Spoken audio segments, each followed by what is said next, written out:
how much can change in just a few days. A few short days. Now, we're no stranger to this concept, are we? I mean, but it always surprises me how often in life we try and plan for something. We prepare for the best and somehow to our ability.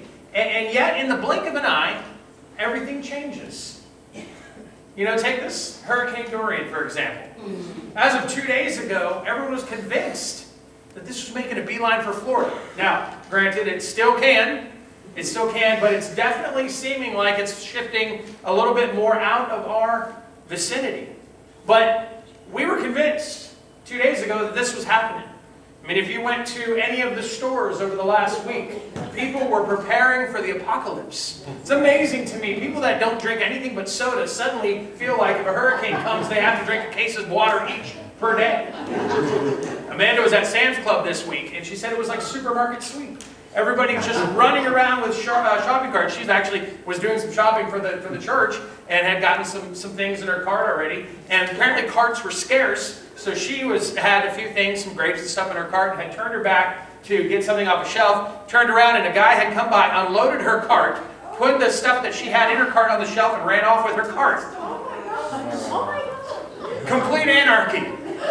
Total chaos. No rules.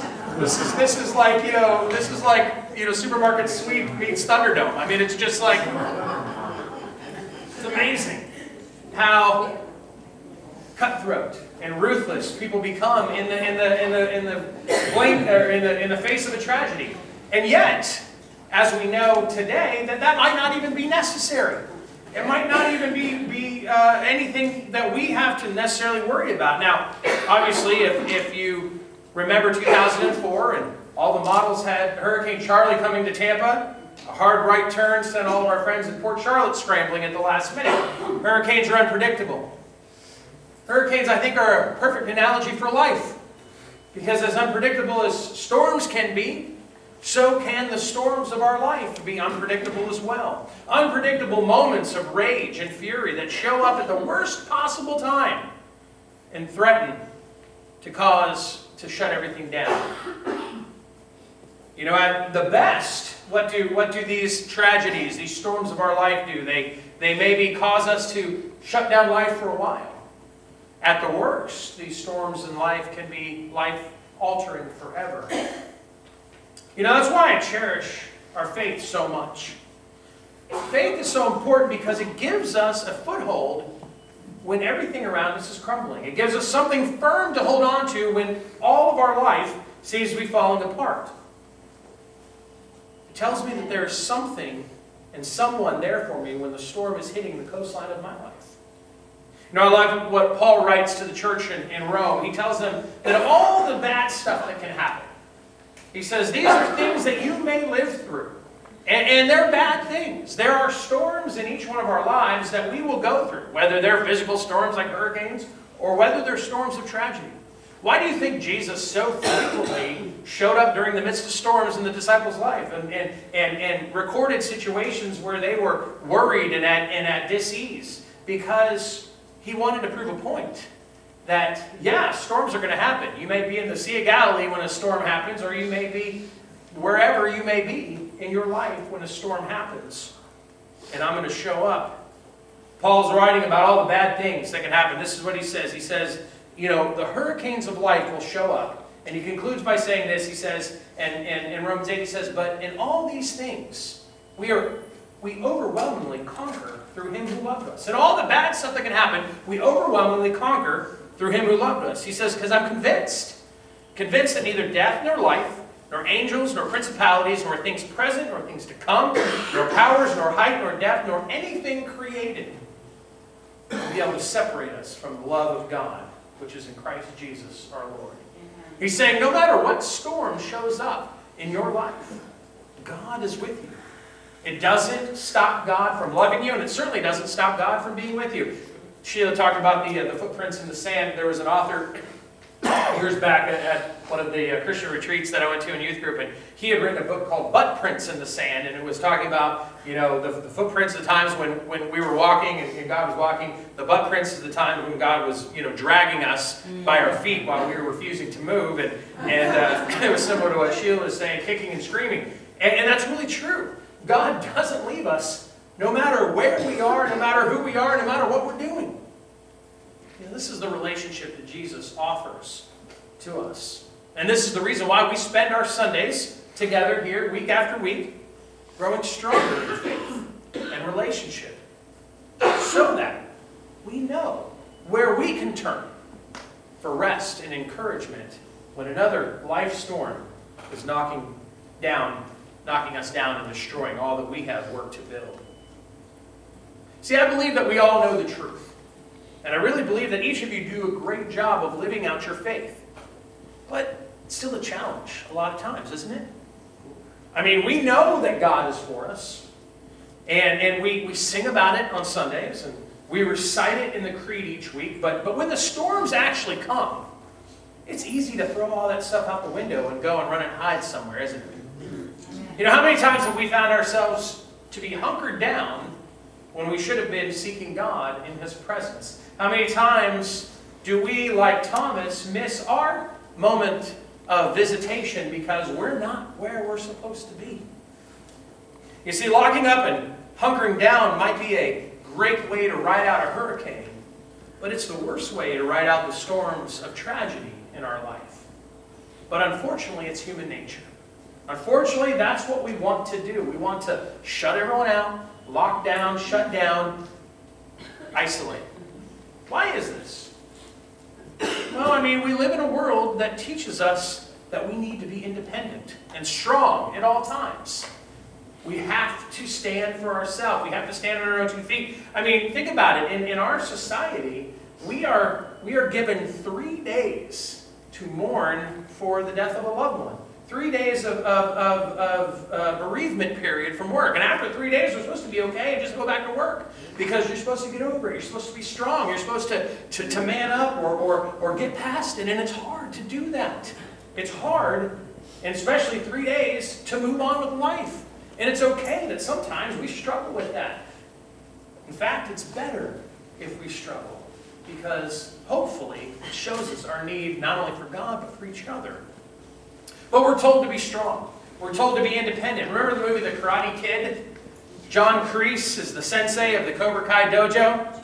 And this is the lesson that he's teaching his class. Remember, he's speaking to the class.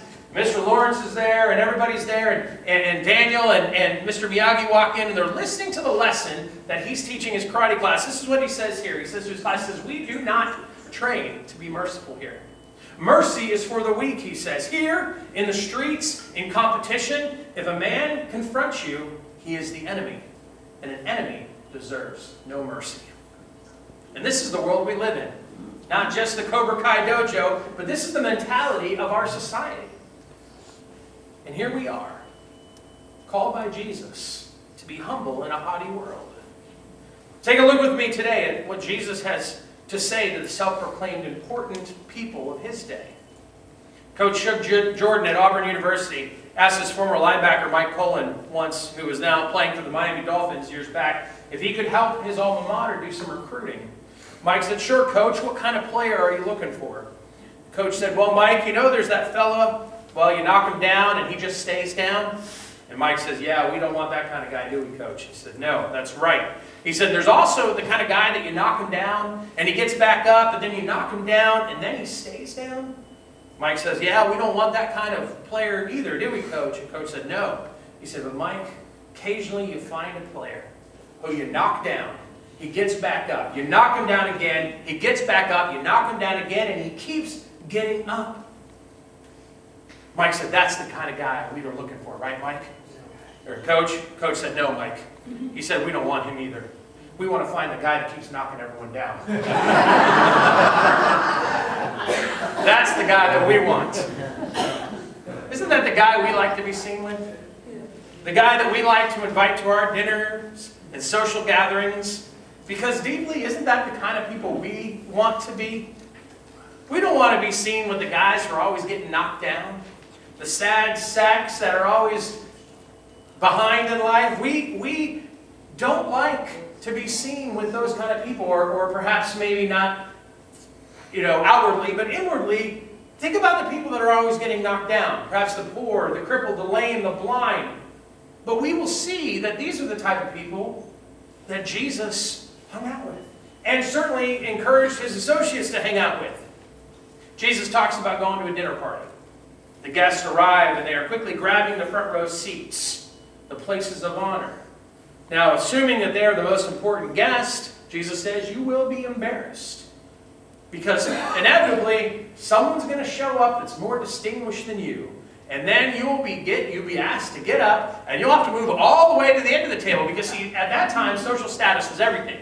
It was, where even weddings today, who gets the table closest to the bride and groom, and then, you always have table 9, like, Adam Sandler, the wedding singer, the freaks at table 9, and they're kind of like, you get stuck with that. And it's really like, especially in Jesus' day, it was the closest to the host was the most important person. And what happens if you take that seat thinking that you're the most important? Well, all the other seats are taken, so you'll be asked to get up and move all the way to the very last seat. And you'll be dishonored before all. So how do we avoid humiliation? How do you stay humble in a haughty world? Well, there's a couple things that we must do. First, don't put yourself in a position to be humbled, to eat humble pie. It is the bane of the church, and it is the bane of most businesses, that we want to be seen as more important than the other guys. It is sad that even in our families and our friendships, we must contend with the one-upmanship. And Jesus encountered this in his church. He was out to dinner with, immediately following the church. Remember the scene with me. It was immediately after the synagogue services. Jesus attends a dinner at a man's house who is known throughout the community to be an upstanding Pharisee, a man of importance, this Pharisee was. And it says as Jesus shows up to the dinner, he's being watched. Well, why did they invite Jesus to the dinner anyway? Well, it wasn't because they enjoyed his company. It was because they wanted to catch him doing something wrong. Well, thankfully, Jesus fell right into their trap, right? Jesus did exactly what they were hoping to do. He stirred up controversy before. Surely he's going to do it again. Now, not wishing to disappoint the private eyes in the room, Jesus then just poses a question. He walks into the party and just kind of says, I'm just going to lay it right out here. What do you think? Is it lawful to heal on the Sabbath?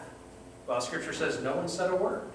They didn't want to answer. Now, this is Luke 14. If you go back a chapter in Luke 13, Jesus addresses the same question. He already answers it.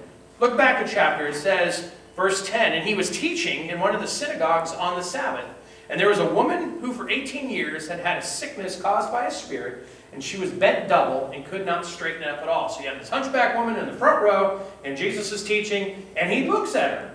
He calls her over, and he says, woman, you are free from your sickness. Now remember, what day is it? It's the Sabbath. You're not allowed to do work on the Sabbath. And he laid his hands on her, and immediately she was made erect and began glorifying God. But the synagogue official, of course, took issue with this. He was indignant that Jesus had healed on the Sabbath. He began saying to the crowd, there are 6 days in which work should be done. So come during them and get healed, and not on the Sabbath day. It's so amazing to me that healing is apparently in that time, it was just either it was so common because Jesus was there, or it was just they were so blind to the fact that someone's getting healing that they were like, well, if you want to get healed, you can come, Sunday through Friday. And there's plenty of days that you can get healed. And it wasn't like, oh my gosh, this woman's been bent over for 18 years. It's so surprising to me, their blindness to that, or their focus on rules.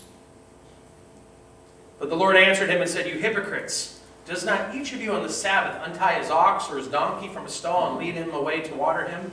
And this woman, a daughter of Abraham as she is, whom Satan has bound for 18 long years, should she not be released from this bond on the Sabbath day? So Jesus concludes what? He concludes that it is indeed legal to heal on the Sabbath. Because why? People are more important than rules. Amen. People are more important than rules. We've got to remember this. Because a lot of times we will follow our standards, our rules, maybe rules that society dictates, maybe rules that we dictate, and then we will isolate people because they don't fit into that pattern. They don't fit into those rules. Jesus says people are more important than rules. But then, the next day, the next chapter, however long this was, Jesus decides he wants to press the issue some more. Luke 14, and it happened when he went into the house of one of the leaders of the Pharisees on the Sabbath to eat bread, they were watching him closely. And there in front of him was a man suffering from dropsy. And Jesus answered and spoke to the lawyers, he said, and the Pharisees, saying, is it lawful to heal on the Sabbath or not? But they kept silent. And he took hold of him, healed him, and sent him away. So at this dinner party, Jesus singles out a man sitting right in front of him who is suffering from dropsy, and he heals him on the spot. This, to the owner of the home, the good Pharisee, was certainly an affront, right? Because here he was in his home, and he broke a commandment right there in the home of a good, law-abiding citizen.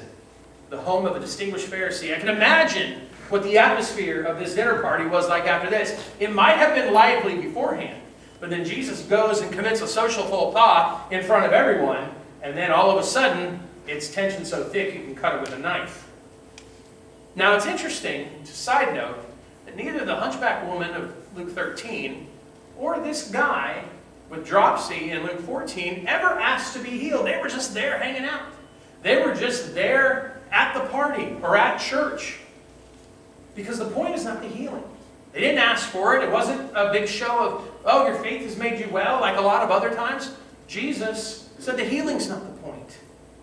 The healing is not the point. The point is that people must take precedent over rules. People must be more important than the rules that we live by. People must matter more than the standards of status quo. Now, I'm sure at this moment, the host of the party wanted to do anything to end this uncomfortable stand-up. So quickly, as this happens, and suddenly, dinner's served. It's like, okay, we had this weird, awkward confrontation. Everybody's embarrassed. Everybody's upset. So what's the host do? He says, all right, everyone grab your seat. Let's eat. So what happens? People start rushing to grab their seats. And you think Jesus would have just left well enough alone. All right, I've already stirred up enough controversy. This is good. This is an uncomfortable situation for him. I'm happy. No, he doesn't let up. People start wanting to grab their seats, and what's he do? He decides to turn that into a teaching lesson. Abruptly, as the momentum shifts, dinner's served, people grab seats, and now he decides that as there's a mad scramble, musical chairs to get the closest to the host, the places of honor, he gives out some advice. The first is given to the guests. He says this, when you're invited to a wedding, when you come time to dinner, he said, and don't immediately grab the best seat in the house. Otherwise, inevitably, somebody more important will show up than you, and you'll be asked to move down. He said, take a seat at the end. Sit down here. And then if they say, hey, what are you doing way back there, Jackie? Come on up here and sit closer to us. You'll be honored before all. I like what the historians tell us about the funeral of Charlemagne. Charlemagne was the greatest Christian ruler in the Middle Ages. And after his death, a mighty funeral procession left his castle for the cathedral. And when the royal casket arrived, with a lot of pomp and circumstance, it was met by the local bishop, who barred the cathedral door, as was the custom. And he says, who comes? Charlemagne, Lord and King of the Holy Roman Empire, proclaimed the emperor's proud herald. Him? I don't know, the bishop replied. Who comes? The herald was a bit shaken. He replied, Charles the Great, a good and honest man of the earth. Him? I know not, said the bishop again. Who comes? Well, the herald was crushed. This time he responded, Charles, a lowly sinner who begs the gift of Christ.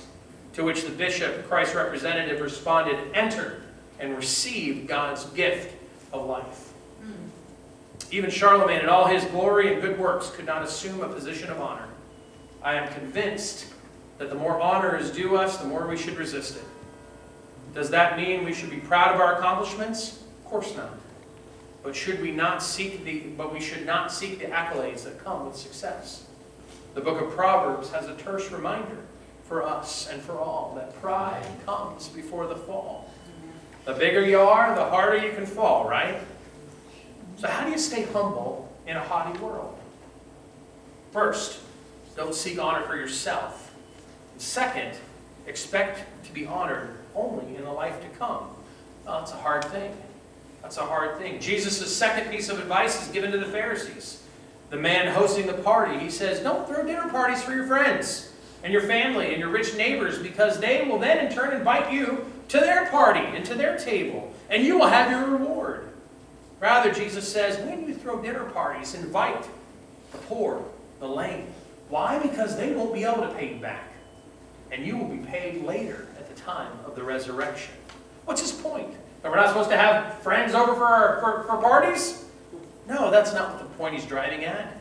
The meaning here is this, that kindness to people who can repay us in kind is not charity. I do for you and you do for me, and then you owe me, and later I can collect, and that cannot be regarded as pure love by religious people. Pleasing God means helping those who have absolutely no way of paying us back. Mother Teresa was once asked, how do you measure the success of your work? She thought about the question and gave her interviewer a puzzled look. She says, I don't remember the Lord ever speaking of success. He only spoke of faithfulness and love. That's the only success that really counts, she said. And I think Mother Teresa would point to this story in Luke to justify their response. Because Jesus is in essence saying this. He said, don't do things that bring you honor of men. Rather, do things which only God can honor. Thomas Carlyle, the British historian, put it succinctly. He said, show me the man you honor, and I will know what kind of man you are. You see, most of us, most people, deep down, really long to be somebody. And Jesus understood that. He was a master psychologist. He knew that all of us crave recognition. He knew that the desire for status is an innate part of the human condition. See, most of us, if you're honest, don't really just want to keep up with the Joneses, but we want to be slightly ahead of the Joneses and the Smiths and everyone else on the block, whoever has the nicest things. And it's very human to want to one-up our friends.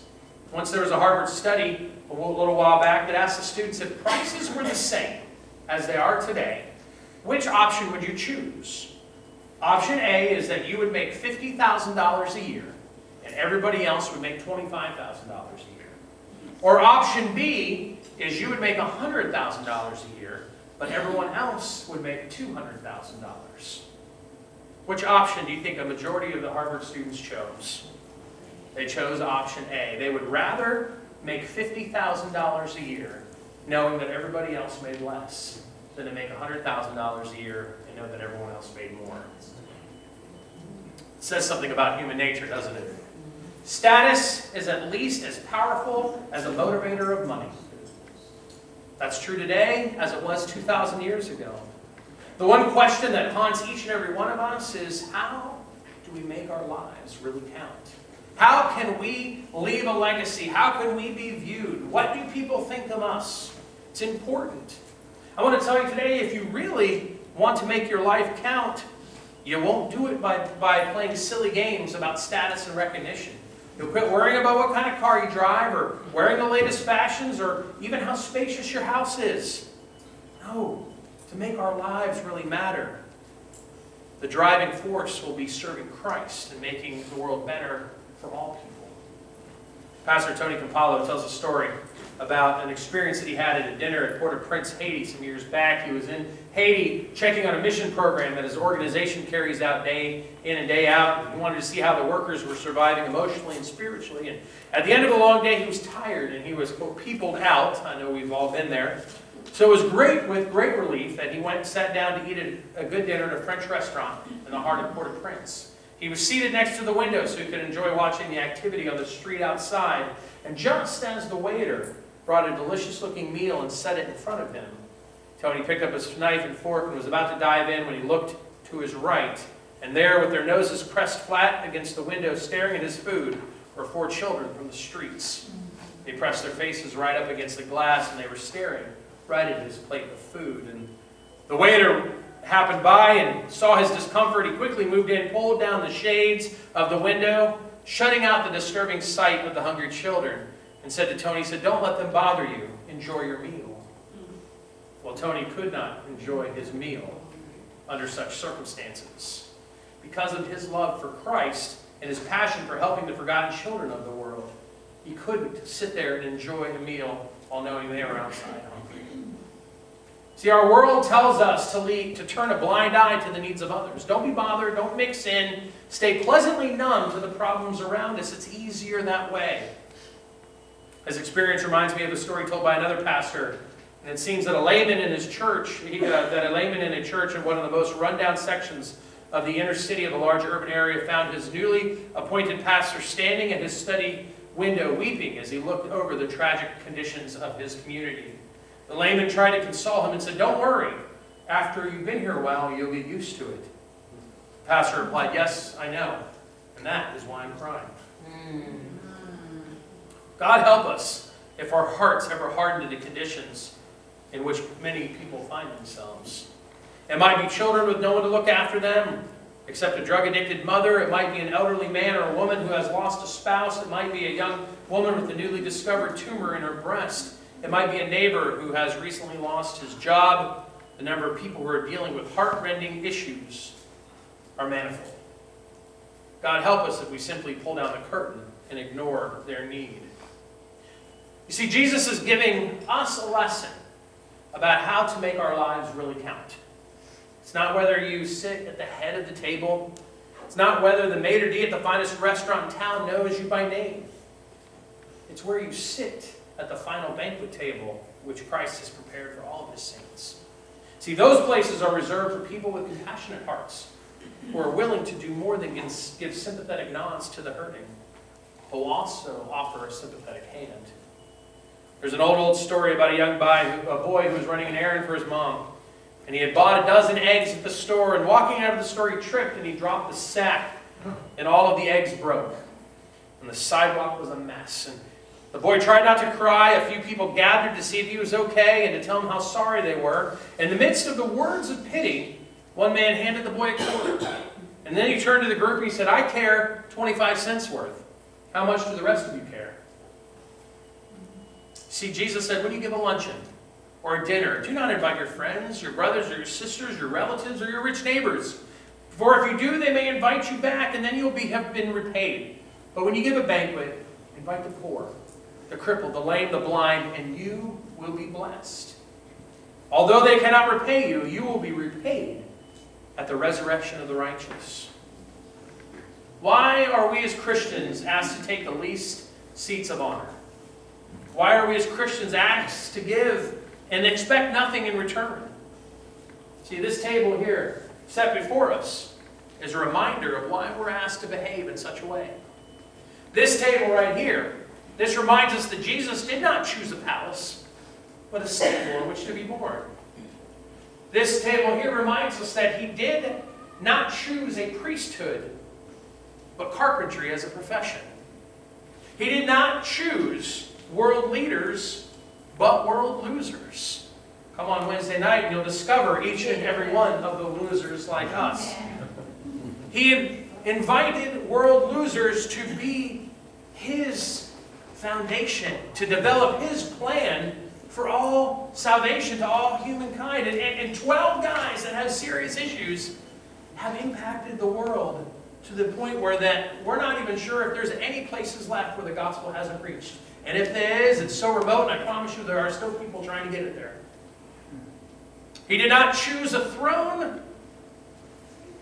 from which to govern, but a cross. What's your choice? The places of honor here at this table are open. In fact, they don't even really exist.